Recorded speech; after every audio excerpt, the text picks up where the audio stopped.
नमस्कार मंडळी, मी स्मिता शिवाळे आणि आपल्या YouTube चॅनलमध्ये पुन्हा एकदा सगळ्यांचं अगदी मनापासून स्वागत आहे। तुम्हाला आश्चर्य वाटत असेल, आज मी इथे कुठे आहे?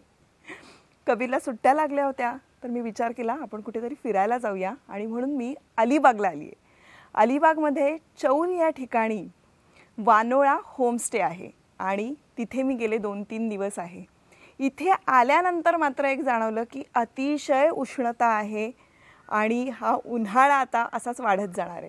तेव्हा उष्णते संदर्भातले सगळ्यांच्या ज्या समस्या आहेत त्या वाढणार आहेत। त्यामुळे या संदर्भातला व्हिडिओ करणं हे गरजेचं होतं की आपल्या शरीरातली उष्णता कमी करण्यासाठी काय करायचं। घरगुती उपायच असतात, पण त्यासाठी आपण काय करू शकतो? मुळात उष्णता वाढली ना की मग डोळ्यांची आग होणं किंवा मग शरीरामधल्या उष्णतेमुळे तुमच्या चेहऱ्यावर उष्णतेचे फोड येणं किंवा उन्हाळी लागणं, अपचन होणं, अशा सगळ्या समस्या आपल्याला भेडसावू लागतात आणि म्हणूनच हा व्हिडिओ खूप महत्त्वाचा आहे असं मला वाटलं। पण आता इथे व्हिडिओ करण्याचं कारण असं की आज मी तुम्हाला उष्णता कमी होण्याच्या काही टिप्स तर सांगणारच आहे, पण त्याचबरोबरीनं एक फर्स्ट क्लास अशी उष्णता कमी करण्यासाठी एक रेसिपी सांगणार आहे आणि ही रेसिपी सांगण्यासाठी आपल्याकडे खास व्यक्ती येणार आहे, गेस्ट येणार आहे। ती व्यक्ती कोण असणार आहे हे तुम्हाला लवकरच कळेल आणि कुठल्या अशा टिप्स आहेत ज्यामुळे आपला उन्हाळा सुसह्य होणार आहे हेही तुम्हाला कळेल, पण त्यासाठी व्हिडिओ शेवटपर्यंत बघावा लागेल। जे कोणी आता नवीन असतील चॅनलवर त्यांनी चॅनल सबस्क्राइब करून टाका, बेल आयकॉनचं बटन हिट करा, म्हणजे एक्झॅक्टली कुठल्या वेळेला मी व्हिडिओ अपलोड करते हे सुद्धा तुम्हाला कळेल। चला तर मग आता व्हिडिओला सुरुवात करू।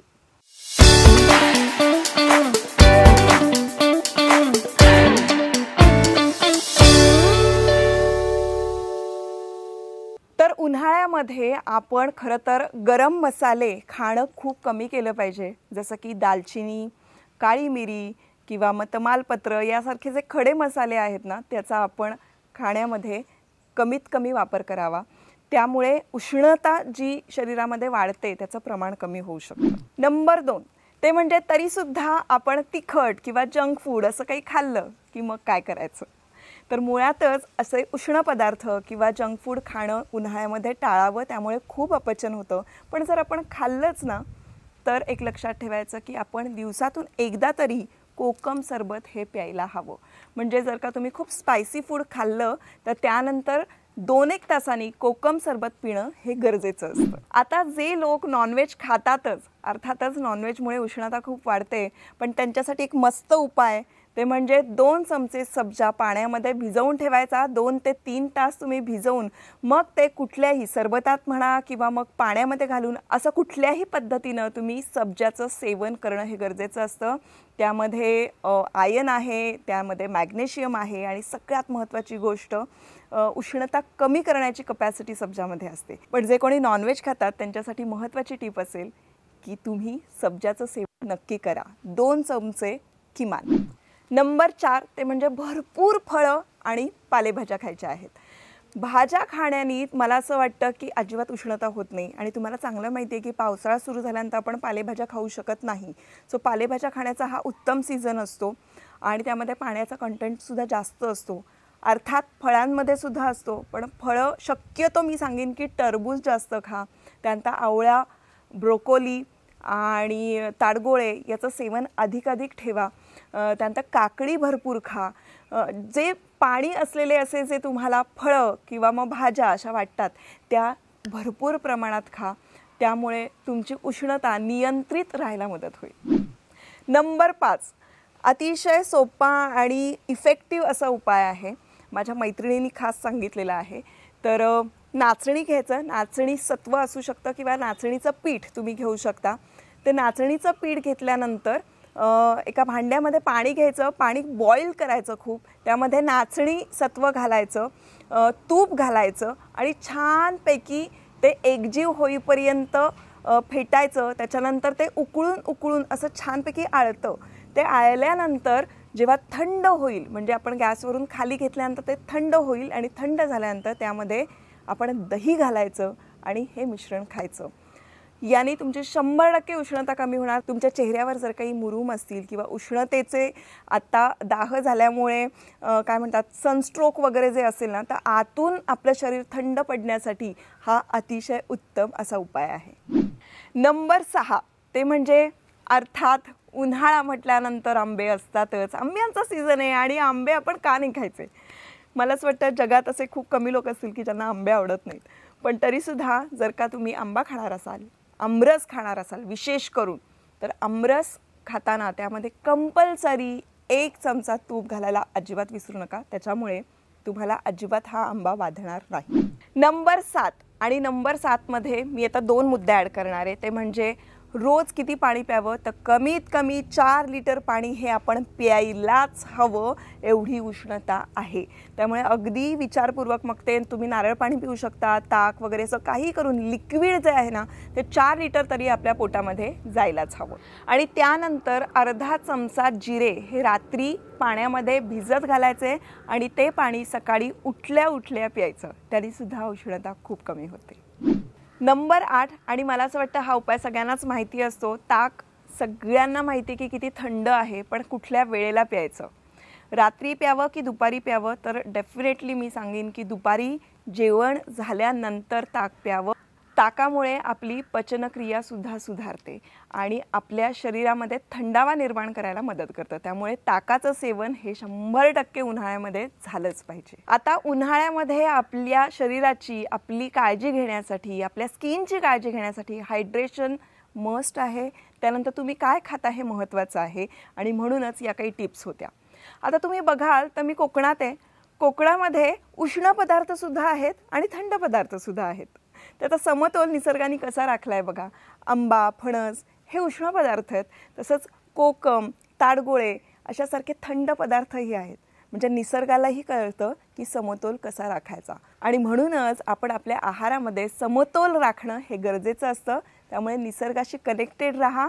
मला असं वाटतं जे आपल्या आजूबाजूला मिळतं त्या गोष्टी आपण जास्तीत जास्त आपल्या दिनचर्येमध्ये वापरल्या पाहिजेत, त्याचं सेवन केलं पाहिजे किंवा आपण त्या छोट्या छोट्या गोष्टी नोटीस केल्या पाहिजे. आणि त्यासाठीच खरं तर माझं चॅनल आहे आणि म्हणूनच मी तुम्हाला इथे आठवण करून देत असते. मी आज सांगितलेल्या टिप्स बऱ्याच जणांना माहितीसुद्धा असतील, पण तरीसुद्धा हे एक रिमाइंडर होतं असं समजा. आता यानंतर कोकणामध्ये जे कोकम मिळतं की नाही, या कोकमचं सार कसं करायचं हे आज सांगण्यासाठी आपल्याकडे एक गेस्ट येणार आहेत. हे वानोळा जे आहे होमस्टे जिथे मी थांबली आहे, तिथे ज्या काकू आहेत त्या काकूंचं अप्रतिम असं जेवण असतं आणि त्यांची खासियत म्हणजे कोकम सार.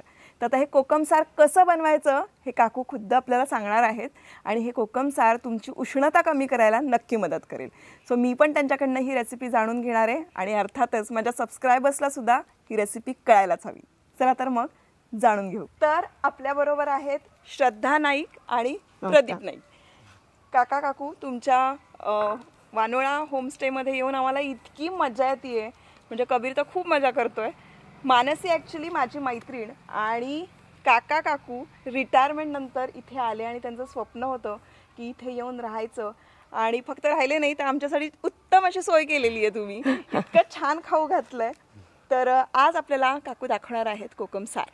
त्याआधी मी तुला सांगते, इथे आल्यावर तुला काय वाटलं, कुठे आल्यासारखं वाटलं? माहेरी. येस.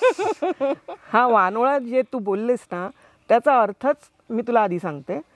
पहिलं हे तुला देते. हा आमचा वानोळा स्वीकार कर. ओ, वानोळा म्हणजे काय? हा गिफ्ट. गिफ्ट नाहीये, हे आमचं प्रेम आहे. बरं. वानोळा म्हणजे काय माहिती का, आधी पूर्वी बायका माहेरी यायच्या, सासरी गेल्यानंतर वर्षातनं एकदाच यायच्या. बरोबर. मग ते मे महिन्याच्या सुट्टीत वगैरे आल्या की आई त्यांच्यासाठी वाळवणीचे पदार्थ वगैरे सगळं जे करून द्यायची ना ते सगळं बांधून त्यांना द्यायचे.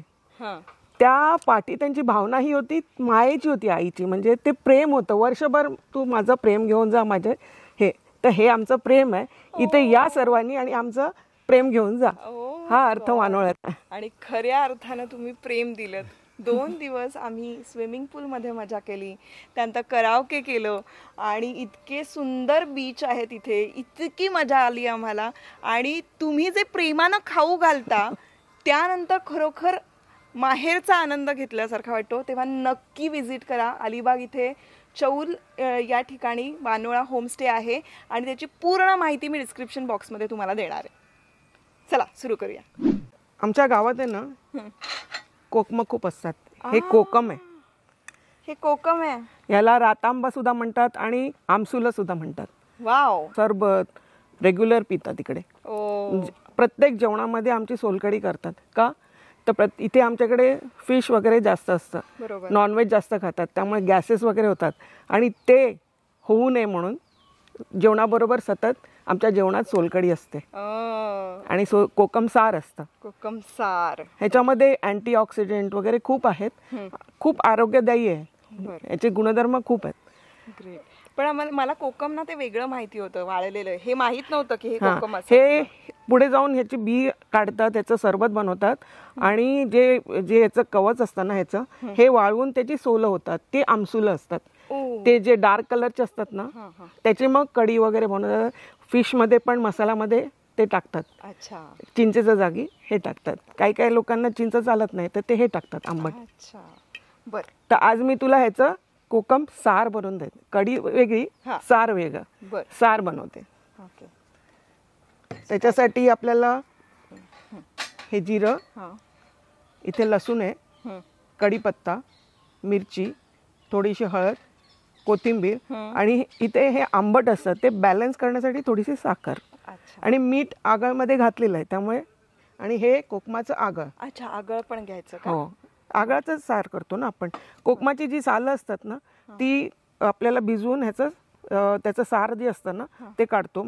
सत्व असतं ना ते येतं याच्यात आणि मग ते त्याचं सार बनवायचं. बरं. तर आपण पहिलं तेल टाकूया याच्यात. सुरू करूया. हो. आणि हे तुम्ही विशेष भांडं घेतलंय मातीच्या भांड्यात त्याला जास्त टेस्ट येते. अच्छा, म्हणून घेतलं. नाईस. याच्यामध्ये आपण तेल घातलं. तेल साधारण आता आपण किती थोडंसं, 1 चमचा फोडणी पुरतं. हां, इथे तेल घातलेलं आहे आणि फोडणीसाठी जिरं. सर्वप्रथम आपण जिरं टाकू थोडं. मी खूप एक्सायटेड आहे ऍक्च्युली कारण खूप पटकन होणारं दिसतं. लगेच होतं. काही नाहीये, काहीच त्याच्यात इंग्रेडियंट्स नाही आहेत, पण खूप चांगलं टेस्टी होतं हे. मिरच्या किती घेतल्या तुम्ही? 2 मिरच्या घेतल्या. तुम्हाला जेवढं तिखट पाहिजे तेवढं तुम्ही घेऊ शकता. हा लसूण आहे, एक साधारण 4-5 पाकळ्या. 4-5 पाकळ्या. मुळात अशा या निसर्गरम्य ठिकाणी अशा पद्धतीनं शूट करायला मला मिळतं. मला खूप मजा येते. हा कढीपत्ता हे जरा चांगलं आपण परतून घ्यायचं. तडतडतंय. हो, लसूण जरा ब्राऊन व्हायला पाहिजे.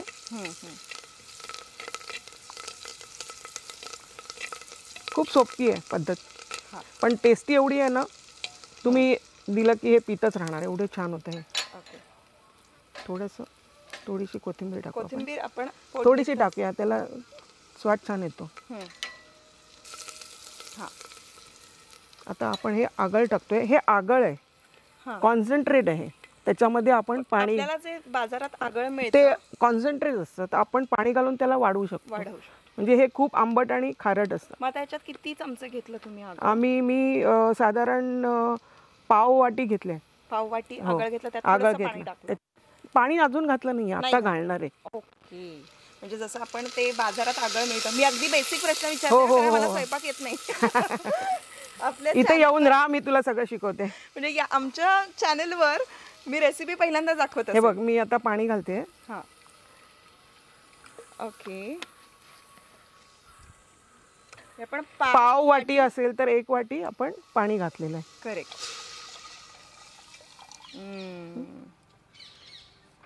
आणि आता ह्या आंबट आणि खारट याला बॅलन्स करायला थोडीशी साखर. हळद नंतर घालणार आहे का आपण? नाही, हळद थोडंसं खूपच असं लाल लाल असतं ना, त्यामुळे थोडं, आणि अँटीसेप्टिक पण आहे हळद, म्हणून अगदी चिमूटभर थोडीशी.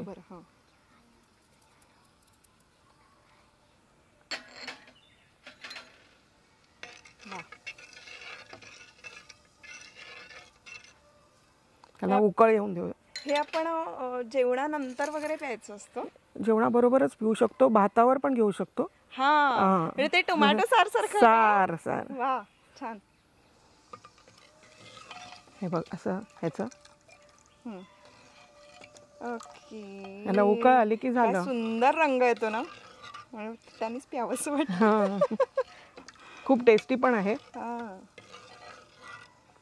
मस्त मस्त. आता हे उकळू द्यायचं. एक उकळी की झालं. किती सोपं आहे हे, मी करू शकते. आणि उष्णतेसाठी अतिशय गुणकारी आहे आणि छान असा उपाय.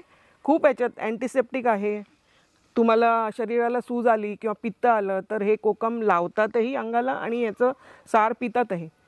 आणि वेगवेगळे याच्यात पोटॅशियम आहे, मॅग्नेशियम आहे, कॅल्शियम आहे, खूप गुणकारी आहे. मगाशी मी मानसीने सांगितलेली एक त्यांना छोटासा उपाय उन्हाळ्यातला, तो नाचणी सत्व कसं खायचं त्याच्यामुळे खूप उष्णता कमी, ती टिप मध्ये सांगितली. अच्छा.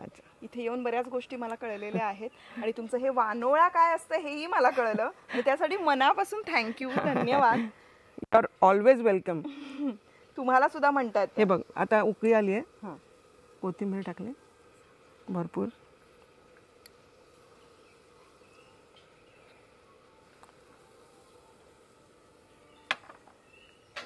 एक उकळी आली की तुला टेस्ट दाखवते कसं आहे ते सांग.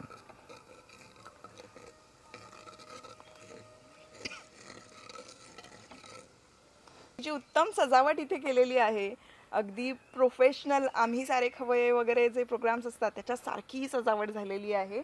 आणि क्रेडिट गोज टू माय जावई कम मुलगा. मी मुलगाच मानते त्याला, माझा जावई नाही येतो, ध्रुवेश कपुरिया. तर तो खूप हेल्प करतोय. झालं, उकळी आली, आता बंद कर.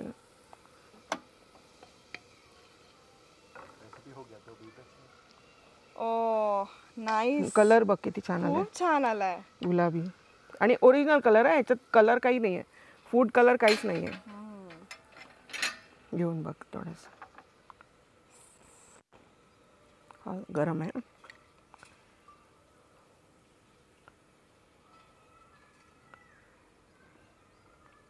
वा, अप्रतिम. खूप छान आहे. भाताबरोबर पण खूप छान लागेल. खूप छान लागतं. नुसतं प्यायलाही खूप छान आहे. काय सुंदर रेसिपी आम्हाला सांगितली. Thank you so much. मी पहिल्यांदा माझ्या चॅनलवर एखादी रेसिपी सांगत असेल आणि तुम्ही पटकन हो म्हणालात, तयार झालात माझ्या चॅनलवर येऊन गप्पा मारण्यासाठी आणि आम्हाला छानपैकी रेसिपी दाखवण्यासाठी. आम्हाला सुद्धा खूप खूप आवडलं तू इथे आलीस, आमच्याबरोबर 2 दिवस राहिलीस आणि एन्जॉय केलंस मनापासून. तुझे खूप खूप आभार आणि always you are welcome here. आमच्या सबस्क्रायबर्सला पण सांगा इथे यायला. तुम्हाला सुद्धा तेच सांगते, तुम्ही कधीही आमच्याकडे येऊ शकता आणि डिस्क्रिप्शनमध्ये सांगतीलच आमचा पत्ता वगैरे, कॉन्टॅक्ट नंबर. तर उष्णता कमी करण्यासाठी काय करायचं हे तुम्हाला कळलं असेल. हा व्हिडिओ एंटरटेनिंग सुद्धा झाला आहे आणि तेवढाच महत्त्वपूर्ण सुद्धा आहे. तेव्हा सगळ्यांबरोबर शेअर करा, लाईक करा. ज्यांनी कोणी अजून चॅनल सबस्क्राईब केलेलं नाही आहे त्यांनी चॅनल सबस्क्राईब करा. आणि आता भेटूया पुढच्या व्हिडिओमध्ये. धन्यवाद.